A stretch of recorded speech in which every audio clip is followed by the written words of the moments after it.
Hello दोस्तों, स्वागत है आपका अपने यूट्यूब चैनल गोयल मैट्रिक्स पर। चैनल पर पहली बार आए हैं, सब्सक्राइब कर लीजिएगा, साथ ही बेल आइकन को प्रेस जरूर करिएगा जिससे नोटिफिकेशन आपके पास समय से पहुंच जाए। तो आज की जो वीडियो है इसमें बात करेंगे पीडीई यानी कि पार्शियल डिफरेंशियल इक्वेशन के एक टॉपिक के बारे में। एंड यदि आप इसमें देखेंगे तो इस यूनिट के अंदर और भी टॉपिक हैं जो कि आपको डिफरेंशियल इक्वेशन में भी सेम देखने के लिए मिले थे, तो मैंने उन टॉपिक को स्किप कर दिया है क्योंकि ऑलरेडी मैं उन्हें डिफरेंशियल इक्वेशन में करा चुकी हूँ। जैसे आपका मैथमेटिकल मॉडलिंग हो गया, उसको आप देखेंगे तो मैं ऑलरेडी से करा चुकी हूँ, तो वो टॉपिक नहीं है। तो पार्शियल डिफरेंशियल इक्वेशन में यही दो टॉपिक थे जो मैंने इससे पहले वाली वीडियो में करा दिए थे, देन आज करा दूंगी। और इससे अलग जो भी टॉपिक बचते हैं वो मैं ऑलरेडी आपको डिफरेंशियल इक्वेशन वाली वीडियो में करा चुकी हूँ। तो फिलहाल तो आज की जो वीडियो रहेगी इसमें आपको थ्योरी रहेगी प्लस क्वेश्चंस रहेंगे, एंड पॉसिबल होगा तो 15 क्वेश्चंस कल इसके और देखने के लिए मिलेंगे। इसके बाद फिर दूसरी यूनिट की तरफ चलेंगे। तो फिलहाल हमारी 4 से 5 यूनिट कंप्लीट हो जाएंगी। तो चलिए फिर स्टार्ट कर देते हैं।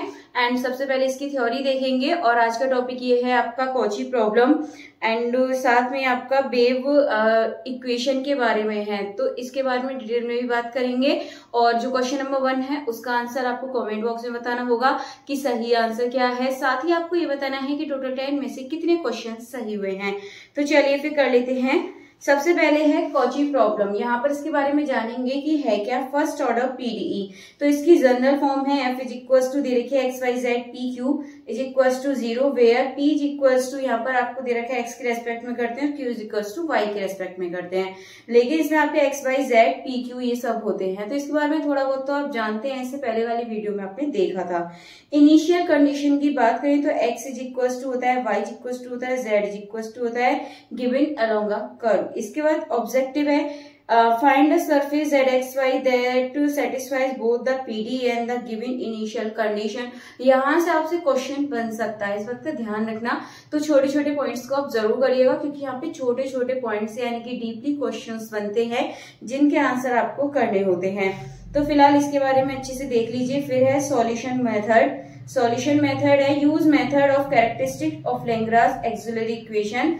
एग्जिस्टेंस कंडीशंस हो गया यहाँ पर। तो the initial curve must be non characteristic like, जैसे आपका हो जाएगा curly X Y upon curly S not is equals to 0। बस इसके बारे में ये चीजें आपको ध्यान रखनी है। नेक्स्ट है वन डायमेंशनल वेव इक्वेशन। तो वन डायमेंशनल वेव इक्वेशन क्या है, यहाँ पर आप देखेंगे इसकी स्टैंडर्ड फॉर्म दे रखी है। तो इसकी स्टैंडर्ड फॉर्म को आप जरूर याद रखना। यहाँ पर आपका क्वेश्चन भी आपसे कैलकुलेटिव क्वेश्चन में यहाँ से पूछा जा सकता है। तो इसकी इक्वेशन एक बार ध्यान रखिए, वन डायमेंशनल वेव इक्वेशन है। इसके बाद है फिर physical meaning, describe the motion of vibrating string sound wave and mechanical vibration. तो इसमें आपको फिजिकल मीनिंग बता दिया है लेकिन आपके एग्जाम में नहीं पूछा जाएगा। इसके बाद जनरल सॉल्यूशन दे रखा है, डी एलम्बर्ट्स फॉर्मूला दे रखा है, यहाँ से क्वेश्चन बन सकता है, तो इसको भी आप जरूर देख लीजिएगा। तो डी एलम्बर्ट्स फॉर्मूला क्या होता है, U X T is equal to F X minus C T plus G X plus C T. तो इस बात का आपको ध्यान रखना है।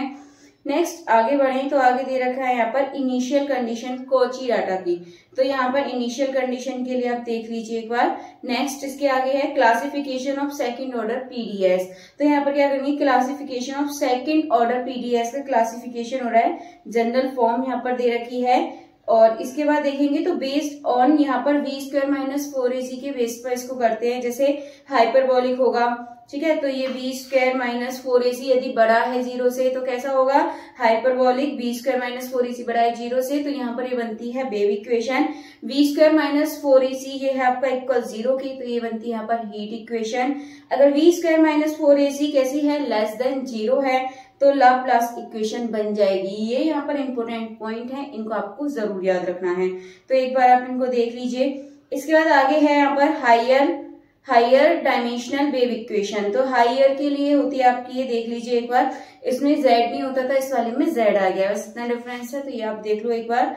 Applications used to model sound propagation wave motion in field and solid and vibration of membranes. इसके बाद आगे इम्पोर्टेंस कॉन्सेप्ट ऑफ समरी, यानी कि इम्पोर्टेंट कॉन्सेप्ट है यहाँ पर, आप देख लीजिएगा, यहाँ से क्वेश्चंस बनेंगे। यानी Cauchy problem is equals to first order plus initial curve. इसके बाद solution exist only if initial curve is non characteristic. One dimensional wave equation models physical wave. इसके बाद है D'Alembert solution source wave as two component moving in opposite direction.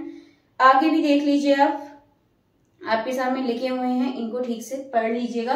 Questions यहाँ से directly आपसे पूछे जाएंगे। इसके बाद अब देखते हैं क्वेश्चंस, कर लेते हैं इन क्वेश्चंस को। तो क्वेश्चन नंबर जो 1 है इसको रीड करिए। The standard form of a one dimensional wave equation is, कौन सी इसमें यहाँ पर आपकी वेव इक्वेशन की फॉर्म है। तो ऑप्शंस आपके सामने हैं, इनको देखिए और जो भी सही आंसर है कमेंट बॉक्स में बता दीजिए। अब चलते हैं क्वेश्चन नंबर 2 की तरफ। तो क्वेश्चन नंबर 2 है the general solution of the wave equation is. Wave equation का जनरल सॉल्यूशन कौन सा है, अभी आपने पढ़ा था, आसानी से बता सकते हैं। तो वेव इक्वेशन के लिए आप देखेंगे तो u is equals to F X minus C T होता था, फिर प्लस लगा के g के साथ x प्लस सी टी, यानी कि जो ऑप्शन नंबर सी है ये बिल्कुल सही आंसर हो जाएगा। तो आसान क्वेश्चन है, बस एक बार आपको इसकी थ्योरी ठीक से पढ़नी है, डीपली आप इसको पढ़ लीजिएगा। नेक्स्ट है question number 3, Cauchy problem is concern with. जो कॉची प्रॉब्लम है वो किसके साथ कंसर्न करती है, इलिप्टिक इक्वेशन या फिर पीडीई विद इनिशियल कंडीशंस, या फिर बाउंड्री कंडीशंस ओनली, या फिर initial curve of 3D surface. तो यहाँ पर क्या बोला है, Cauchy problem is concern with, किसके लिए कंसर्न करती है, किसके साथ कंसर्न करती है।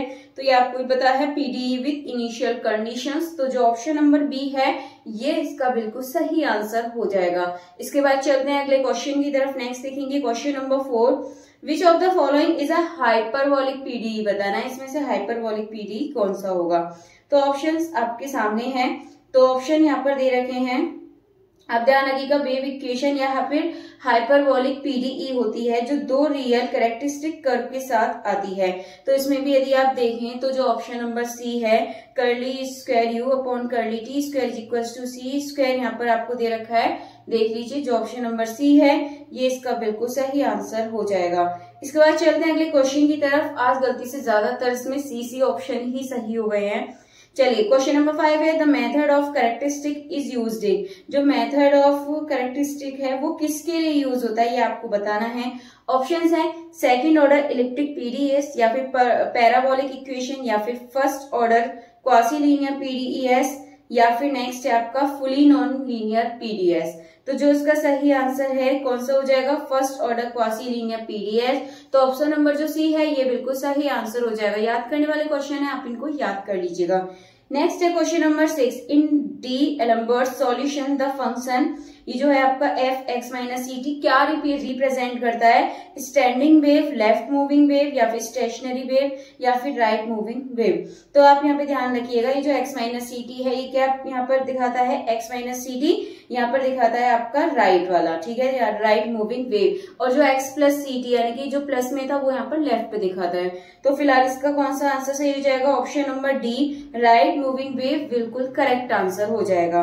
नेक्स्ट चलते हैं, अगला क्वेश्चन है, क्वेश्चन नंबर 7 है, to solve the Cauchy problem uniquely we must ensure, यानी कि कॉची प्रॉब्लम को यूनिकली तरीके से सॉल्व करने के लिए हमारे पास क्या होना चाहिए, कैरेक्टरिस्टिक फॉर्म एग्जिस्ट, या फिर initial curve is non characteristic, या फिर टाइम इज कांस्टेंट, या फिर सॉल्यूशन सेटिस्फाइज बाउंड्री कंडीशंस।